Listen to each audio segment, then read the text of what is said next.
about like Hazbin and Helluva Boss, like each character has such a design that's so yummy and delicious that like it makes so much sense that so many people are walking around like this. Yeah. And then the crossover with the Beetlejuice of it all, sort of the Netherworld meets the Helliverse, makes so much sense that it was inevitable, I guess, but it is surprising. I did, for context, I was in Wicked from 2008 to 2010 on Broadway, which was like its 4th year in, so it was like white hot as if it's not now. So it was a big part of my life. It was 2 years of my career, and watching it explode again is amazing. The movie's incredible. I know a lot of people in the movie. I know a lot of people that worked on the movie. It's the best. It's nice to be part of that sort of, legacy. You don't think about it that way, but it is nice. Not every costume on Broadway is meant for comfort. It's meant for to be seen, really. So the actors sometimes are the last ones to sort of enjoy their own costume. Although I will say that, just because I haven't said this in a long time, is that there was one performance of Wicked where the costume didn't make it on my body. I was late for a cue because I was just lazing around backstage being a bad actor, and I had to run on for my cue, and I grabbed whatever was on the racks that was near me, and I ran on stage, and I had kind of the top sort of there and then no pants on. But I had like tights,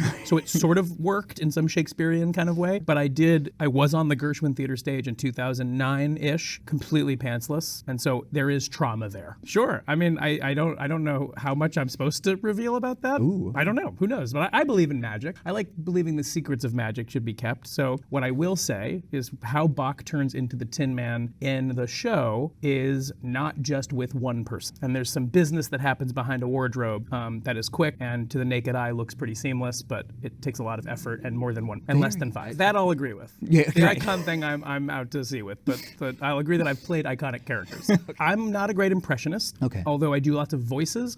They're mainly impressions of people in my life, so I've never been one of those like people that can do a Jack Black, someone that can do a Beetlejuice. Like I wouldn't know how to do it to begin with, so my process ended up starting with something I learned early on, which is just like look at the words, look at the text, look at the story that's being told, look at this character from the words point of view rather than what you already know. Because this is my character, this is my version of this, and I know that people are coming to see School of Rock and Beetlejuice, so you do have to take care of those people. I did enough to get some of the sort of vibe of the characters in there and the feeling of the story so that people didn't think we were going so far off the beaten path that it became like ours and entitled, I use the sort of the metaphor of like feeding somebody chicken soup to make them feel comfortable enough that they will try your gumbo. Like that's how I love that. So there's bits and pieces of like in Beetlejuice, there are some of the iconic lines said the way that you want to hear them, which then allows me some latitude to then go off my own version. I love reading scripts and I like knowing what is in here, what's missing, what can I add to it. And so the big thing that we changed with Beetlejuice, for example, was he's there, he's got the striped suit, all that's doing the work. But what's missing? And the thing that was missing from our show was charm. And so I'd never seen a charming Beetlejuice because he's already gross. Right.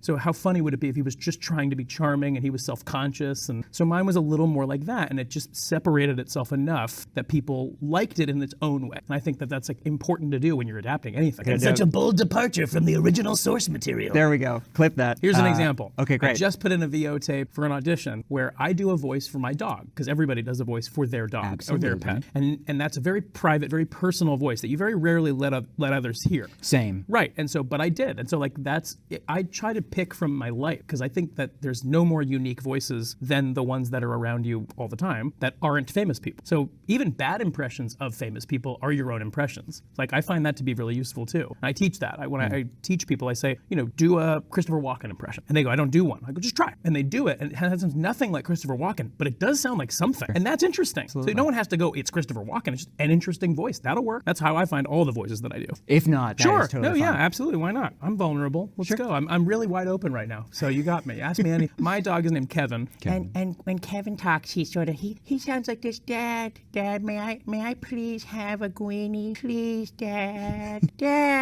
And he says, Mom, Dad won't let me have a greenie. So that's my dog's voice. It's sympathetic. It's like a bit sad. It's a bit sort of, and then he gets very judgy and things like that. He's a sweet, sweet boy. So the higher pitched voice is kind of where it sits. I much prefer recording in a booth for an animated show. Cast albums have their what people really don't understand about an original cast album, especially for something like a Broadway show, is we get about 2 days to 3 days to do an album. Because you're doing it in the middle of your run. So you have to schedule time outside of the performances. And so they don't have a lot of time. So what people end up hearing on an original cast album, and the proof being, if you listen to School of Rock and you listen to Beetlejuice and anything else, for the most part, we came into a studio for a few hours, knocked out a few versions of this song, and hoped that it sounded great. And what you're hearing is like, that was us right then. We don't have weeks to do it. So there's a lot of pressure because the minute it's over, that's out there forever. There's no going back in and editing and doing that, using AI to make something better or post. That's what it is. So animation, you get a lot more shots at it. So I like the idea of having to sit there and have more hours to figure out a one-line thing rather than 3 hours to figure out an entire score. More freedom in the animation than it was to, have these little blocks of time. Well, also, I try to make after sure performances, you said. It's before, after, between, whenever they can fit us in. So not only, I'm thinking about longevity no matter what. I'm thinking about being able to do the show at night. The album is what it is, and I want to be prepared for that. But the people that pay to see the show are there that night. So I try to keep myself really healthy all the time when I'm in a show. I try to sort of really don't do things that would be detrimental to my body and voice. I don't go out afterwards. So I'm always kind of ready in a way, not over prepared in any way. The thing I do though, before we do any sort of recording of an album, because it is a story, the score of a musical is a story, is to try and make sure I am telling the story in the way it's supposed to be told, not breathing in places just to hit a nice note, making the sentences within the songs make sense so that when you listen to the album, it feels like what you might see when you're on stage and you get it. Gotcha. That's important to me. Okay. The story of the show is important still in the songs. It's not. It's a trick that I learned. It's called ventricular fold phonation. It is, if you've ever heard Eskimo or Inuit songs, the sort of Tuvan throat singing. Okay, sure. It sort of has that like droning, sort of almost like tone over a tone. There's ways to learn it, and I took a lot of time off to learn how to sort of manipulate cartilage that's above my vocal cords. So my vocal cords aren't the ones that are grinding together to make that noise. My vocal cords are making this noise, the ones that I'm making right now. I'm adding vibration on top of it. So the voice remains this way, and then I add this on top of it. So you can sort of like come out of it. You can still hear that I'm talking exactly the same way as I would be talking now. It's just that I'm adding a little bit of like what I call a little chainsaw up here. In the same way that you can raise your eyebrows, wiggle your ears, and flare your nostrils, it's all cartilage. I've just figured out how to harness the cartilage inside my throat. Everyone has what I have. There's this big misnomer. It's like, you have this extra vocal cord. I don't know where the hell that came from. Not true. I just have, which I also find offensive because I'm like, no, it's not an extra vocal cord. I worked hard. Is it a boring answer to say that somebody worked for a year to get people? You're so blessed with it. What are you talking about? This isn't natural. Like, this isn't something I came out of the womb with. Right? You have to work on things like that. Yeah, absolutely. So my favorite compliment is you make it look so effortless. Not is so effortless for you, because none of this is. They read a lot, they wrote a lot, hard. they Yeah. do trial and error. Like any actor I know, any artist I know worth their salt is not naturally talented. It's such a weird thing to me to hear that. Like this when is people absolutely say what you're I'm so talking about. naturally talented, it's like it really like discounts the work you do. I find that to be kind of, I know what you're saying, like I get the compliment and I tend to take the compliment from that, but it does have that weird thing of like, wow, it's so cool that you were given this one talent by something that wasn't you. And I'm like, no, I worked really hard on everything that I have, like that I do for what my job is. I've worked really hard at and continue to tinker. So it's like full-time job. You just don't get paid for it all the time. 17 lawyers come in my ears.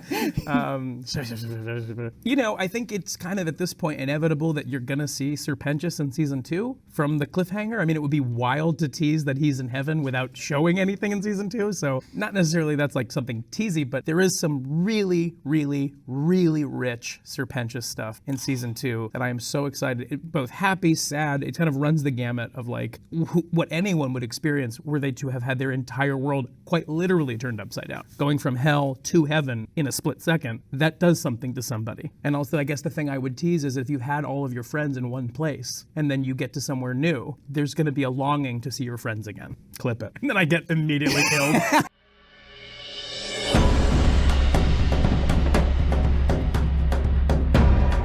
Be sure to like and subscribe.